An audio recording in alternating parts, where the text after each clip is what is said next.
Hello नमस्कार साथियों, आप सभी का हमारे YouTube channel today current information पर स्वागत है। कक्षा 12th विषय हिंदी साहित्य मॉडल पेपर नंबर 2 आज के सेशन के अंदर हम हल करने वाले हैं। इससे पहले साथियों, मॉडल पेपर पहला हमने हल कर लिया है, वह अभी तक आपने नहीं देखा है तो हमारी प्ले लिस्ट के अंदर जाकर है जरूर देखिएगा। इसके अलावा हिंदी अनिवार्य, इतिहास, राजनीतिक विज्ञान, भूगोल और अंग्रेजी के मॉडल पेपर भी हल करवा दिए गए हैं, वह भी अभी तक आपने नहीं देखे हैं तो विषयवार हमारे चैनल पर है वो प्ले लिस्ट बनी गई है और उस प्ले लिस्टों के अंदर जाकर आप सभी वीडियो को ज़रूर देखना, क्योंकि परीक्षा की दृष्टि से अति महत्वपूर्ण वीडियो है, आपके लिए काफ़ी मेहनत करके बनाए हैं। ठीक है साथियों, यहाँ पर आपको इसकी पीडीएफ हमारे ग्रुप आरबीएससी क्लास 6 से 12th के अंदर मिल जाएगी, जो एक टेलीग्राम ग्रुप है। उसे ज्वाइन नहीं किया है तो ज्वाइन जरूर कर लीजिए, उसका लिंक डिस्क्रिप्शन के अंदर है। ठीक है साथियों, इस वीडियो को अपने सभी दोस्तों तक शेयर करना, वीडियो को लाइक करना और चैनल पर नए हो तो साथियों चैनल को सब्सक्राइब जरूर कर देना, क्योंकि हम आपकी परीक्षा तक अति महत्वपूर्ण क्लास 12th के लिए अच्छे से अच्छा कंटेंट एवं वेरी इंपॉर्टेंट प्रश्नों को लेकर आते रहेंगे। ठीक है, तो चलिए दोस्तों बिना समय गवाए सेशन की शुरुआत करते हैं। हमारा पहला प्रश्न है, निम्नलिखित अपठित गद्यांश को ध्यानपूर्वक पढ़कर दिए गए वस्तुनिष्ठ प्रश्नों के उत्तर अपनी उत्तर पुस्तिका में कोष्टक में लिखिए। ठीक है, तो आपसे एक अपठित गद्यांश दिया जाएगा, उसको आपको पढ़ना है, उसके बाद सभी का आंसर देना है। किसी देशभक्त कवि का उद्घोष है, हृदय नहीं वह पत्थर है जिसमें सौ देश का प्यार नहीं। स्पष्ट है कि सौ देश प्रेम ऐसा पवित्र भाव है जिसकी व्यंजना देशभक्तों के चरित्र में उत्कृष्ट रूप में होती है। देखा जाए तो सौ देश प्रेम मनुष्य का न केवल स्वाभाविक गुण है, अपितु वह एक प्राथमिक कर्तव्य भी है और इस कर्तव्य की पूर्ति देश के लिए अपना तन मन धन सभी समर्पित करने पर भी नहीं होती है। महान से मान त्याग कर के भी व्यक्ति जननी और जन्मभूमि के ऋण से ऋण नहीं हो सकता है, क्योंकि व्यक्ति को जो सर्वस्व प्राप्त होता है जननी और जन्मभूमि द्वारा ही उसे प्रदत्त है। उसका प्रतिदान करके मनुष्य देश के प्रति समर्पित रहने की भावना व्यक्त करता है। देश प्रेम के लिए वस्तुतः ये समर्पण भाव महत्वपूर्ण है। इस प्रकार से सर्वप्रथम आपको पढ़ना है।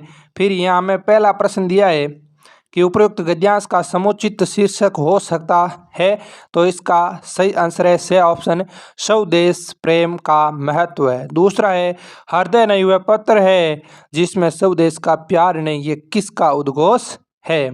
तो ये एक देशभक्ति कवि का है उद्घोष है। तीसरा है स्वदेश प्रेम को कैसा भाव बताया गया है, तो यहाँ पर इसका सही आंसर है जो पवित्र भाव बताया गया है, स्वदेश प्रेम को पवित्र भाव बताया गया है। ठीक है साथियों, नेक्स्ट है चौथा सवाल, देश प्रेम मनुष्य का कौन सा कर्तव्य है, तो प्राथमिक कर्तव्य है। पांचवा है देशभक्ति के लिए कौन सा भाव महत्वपूर्ण है, तो आपके समर्पण भाव महत्वपूर्ण हैं। और अगला छठा सवाल है मनुष्य किसके ऋण से ऋण नहीं हो सकता है, तो इसका सही आंसर है जननी और जन्मभूमि के ऋण से ऋण मनुष्य नहीं हो सकता है। ठीक है साथियों, नेक्स्ट अपन को दिया गया है दूसरा यहाँ पर प्रश्न है कि निम्नलिखित अपठित काव्यांश को ध्यानपूर्वक पढ़कर दिए गए वस्तुनिष्ठ प्रश्नों के उत्तर अपनी उत्तर पुस्तिका के अंदर लिखना है। ठीक है, तो इसको पढ़ लेते हैं। पहले हम यहाँ पर दिया है, भर रही कोकिला इधर तान, मारू बाजे पर उधर गान, है रंग और रण का विधान, मिलने आए हैं आदि अंत, वीरों का कैसा हो बसंत, गल बही हो या हो कृपाण, चल चितवन हो या धनुष बाण, हो रस विलास या दलित त्राण, अब यही समस्या है दुरंत, वीरों का कैसा हो बसंत। ठीक है, इसको सिंपल सा पढ़ लेना है, अर्थ ग्रहण करने के बाद ही इसका आंसर मिलने वाला है। पहला आपसे प्रश्न पूछा जा रहा है उपयुक्त काव्यांश का उचित शीर्षक होगा, तो इसका सही आंसर होगा वीरों का बसंत। क्या होगा? वीरों का बसंत। दूसरा है प्रस्तुत कविता में किस ऋतु का वर्णन किया गया है, तो इसमें बसंत ऋतु का वर्णन किया गया है। मारू बाजे पर उदर गान से क्या तात्पर्य है, तो इसका तात्पर्य है रणभेरी। क्या है? रणभेरी। चौथा है भर रही कोकिला इधर तान में। कोकिला का अर्थ क्या होता है? तो इसका अर्थ होता है कोयल। पांचवा है वीरों के सम्मुख कैसी समस्या है? तो वीरों के समय जो सम्मुख है प्रणय युद्ध की समस्या है। और कृपाण का अर्थ होता है, क्या होता है? कटार होता है। क्या होता है साथियों? कटार होता है, ने की तलवार। ठीक है साथियों, तो ये थे अपन के दो प्रश्न थे। अब इनकी सबकी पीडीएफ आपको मिल जाएगी। अब नेक्स्ट अपन हल करने जा रहे हैं दूसरा सवाल। यहाँ पर आपको दिया गया है रिक्त स्थानों की पूर्ति कीजिए। तो पहला सवाल है चित्त में तुरंत व्याप्त होने वाली रचनाओं में प्रसाद गुण होता है। दूसरा है काव्य दोष 3 प्रकार के होते हैं। तीसरा है सोटा दोहा का क्या होता है? उल्टा होता है। चौथा है कोशकारों ने छंद को पद्य का है पर्यायवाची शब्द का है। ठीक है, नेक्स्ट आगे पांचवा है काव्य की शोभा बढ़ाने वाले उपादान को क्या कहते हैं? हम अलंकार कहते हैं। और छठा है अमूर्त भावों का मूर्तिकरण करने पर मानवीकरण अलंकार होता है। तो ये खाली स्थान आपको याद रखने हैं। आगे तीसरा सवाल है निम्नलिखित अति लघुत्रात्मक प्रश्नों के उत्तर दीजिए। प्रत्येक प्रश्न के लिए अधिकतम शब्द सीमा क्या है? यहाँ पर 20 शब्द सीमा है। ठीक है साथियों, तो यहाँ पर आपसे पहला सवाल पूछा जा रहा है अनुप्रास अलंकार से युक्त कोई एक मौलिक उदाहरण दीजिए।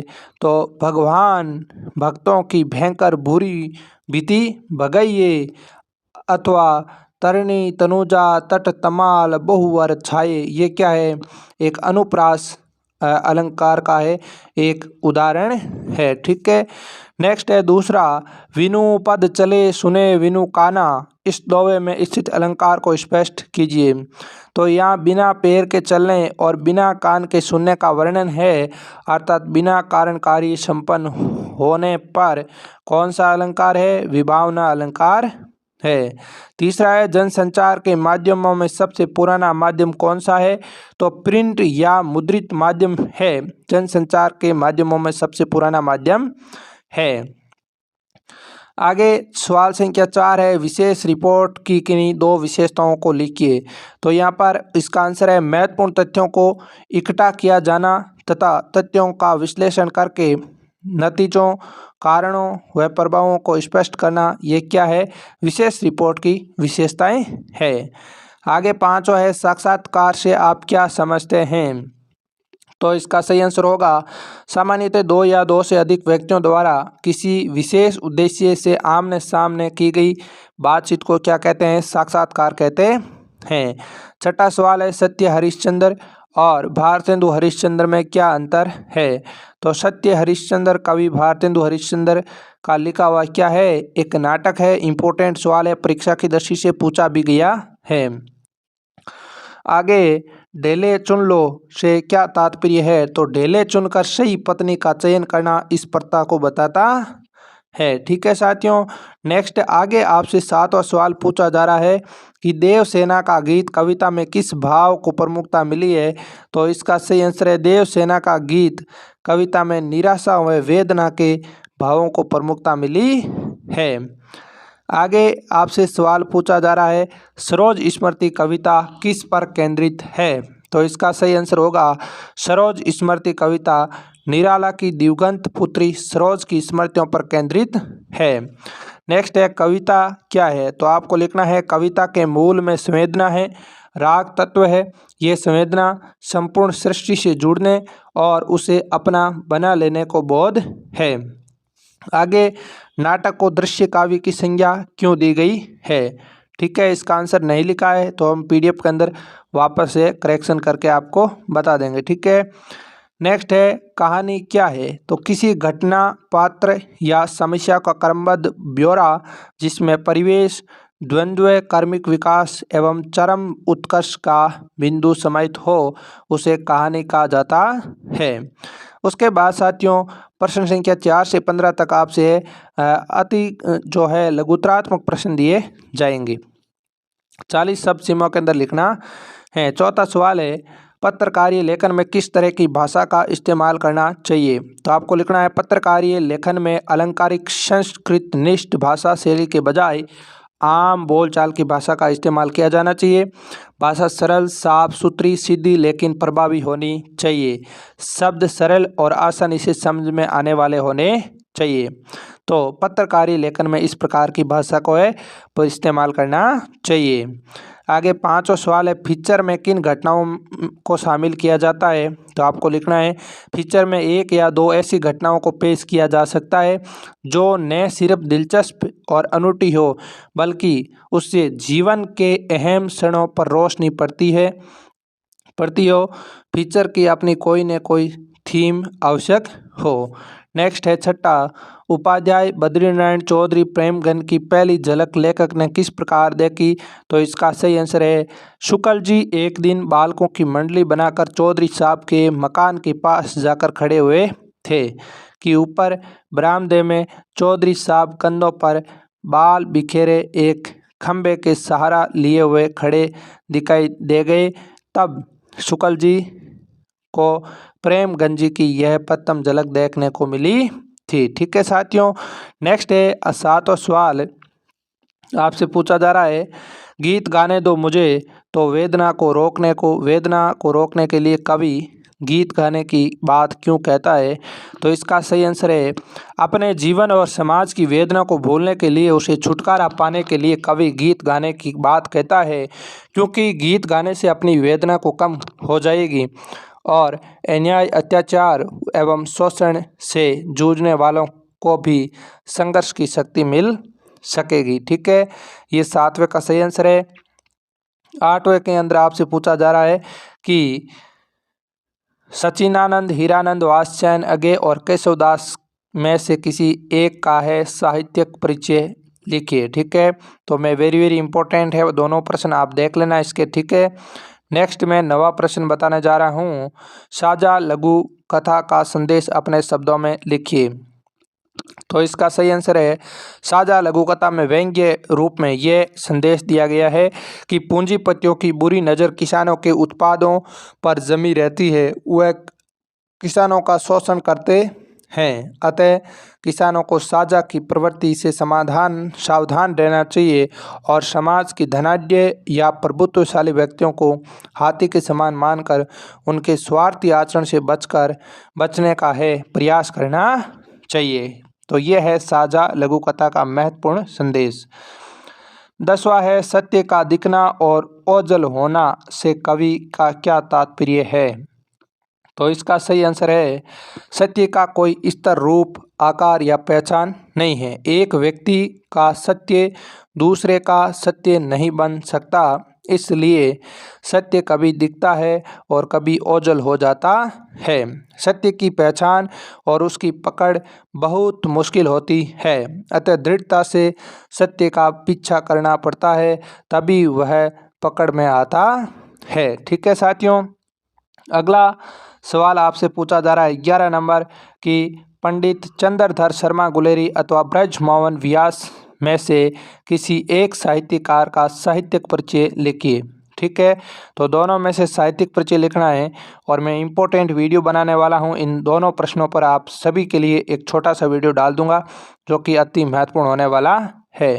बाकी सब तो आप याद कैसे कर सकते हो, लेकिन परफेक्ट 5-6 याद कर लेना है। ठीक है, नेक्स्ट है, सूरदास जी की झोंपड़ी पाठ की वर्तमान समय में प्रासंगिकता क्या है? अपने विचार लिखिए। तो इसका सही आंसर है, वर्तमान काल में भी सत्ता और पूंजी के गठजोड़ से सूरदास जैसे लोगों की झोंपड़ियां जला दी जाती है। दलित एवं गरीब व्यक्ति सब ओर से पीड़ित व्यतीत रहता, फिर भी वह जिजीविषा रखता है और संघर्ष कर भविष्य के प्रति आशावान बना रहता है। और यही इस पाठ की क्या है, समसामयिक प्रासंगिकता है। ठीक है साथियों, 13वां सवाल है, यूं तो प्राय लोग घर छोड़कर कहीं न कहीं जाते हैं, प्रदेश जाते हैं, किंतु घर लौटते समय रूप सिंह को एक अजीब किस्म की लाज, अपनत्व और झिझक क्यों घेरने लगी? तो इसका सही आंसर है, रूप सिंह 11 वर्ष बाद अपने घर लौट रहा था और इन 11 वर्षों में घरवालों से कोई पत्र व्यवहार तक नहीं किया था, इसलिए उसे लाज आ रही थी। अपनत्व का भाव इसलिए था क्योंकि इसी गांव में वह पैदा हुआ और बड़ा हुआ था। वह शेखर के सामने इसलिए झिझक कर रहा था कि इतने सालों के बाद भी इस क्षेत्र में सड़क तक नहीं बनी थी। तो ये था इसका सही आंसर। अगला सवाल संख्या 14 है। बिस्कोहर की घाटी आत्मकथांश में विश्वनाथ त्रिपाठी ने प्रकृति की सतरंगी छटा का मनोरम चित्रण किया है, स्पष्ट कीजिए। तो इसका सही आंसर है, लेखक ने गांव की प्राकृतिक छटा का वर्णन करते हुए कमल, कोइया, हर श्रृंगार के साथ साथ तोरी, लौकी आदि का और कदम में फूलों का उल्लेख किया। वहाँ पर अनेक तरह के सांपों, बिच्छुओं आदि के भय मिश्रित परिवेश के साथ प्राकृतिक विविधता, बाढ़ से बदहाल दशा का वर्णन भी किया। 10वां सवाल है, धरती का तापमान गर्म क्यों हो रहा है और इसमें यूरोप और अमेरिका की क्या भूमिका है, टिप्पणी लिखिए। तो आपको लिखना है साथियों कि धरती का वातावरण गर्म हो रहा है। विकसित देशों के बड़े बड़े कारखानों से निकलने वाली कार्बन डाइऑक्साइड व अन्य गैसों ने मिलकर धरती के तमाम तापमान को है 3 डिग्री सेल्सियस बढ़ा दिया है। वातावरण का यही परिवर्तन संसार को विनाश की ओर ले जा रहा है और विकसित औद्योगिक सभ्यता के हिमायती देशों के कारण सारा विश्व इसी की चपेट में आ रहा है। ठीक है साथियों, नेक्स्ट आपसे 16 नंबर सवाल पूछा जा रहा है कि यहाँ पर आपसे आंसर हमने सीधे काट कर लगाए हैं। तो 16वां सवाल है, उम्र के अनुसार बालक में योग्यता होना आवश्यक है किंतु उसका ज्ञानी या दार्शनिक होना जरूरी नहीं है। लर्निंग आउटकम के बारे में विचार कीजिए। और 8वां सवाल है, कच्चा चिटा में वर्णित पसोवा स्थान का वर्णन कीजिए।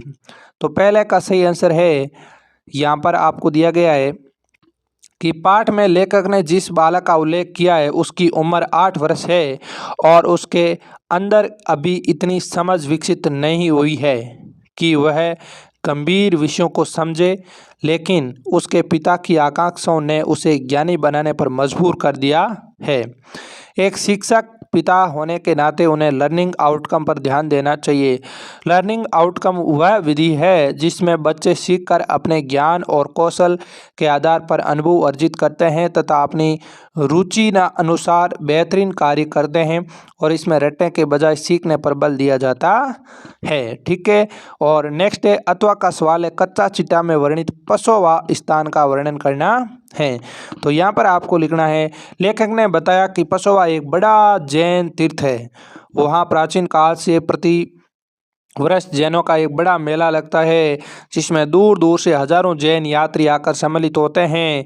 ये भी कहा जाता है कि इस स्थान पर एक छोटी सी पहाड़ी थी जिसकी गुफा में बुद्ध व्यायाम करते थे।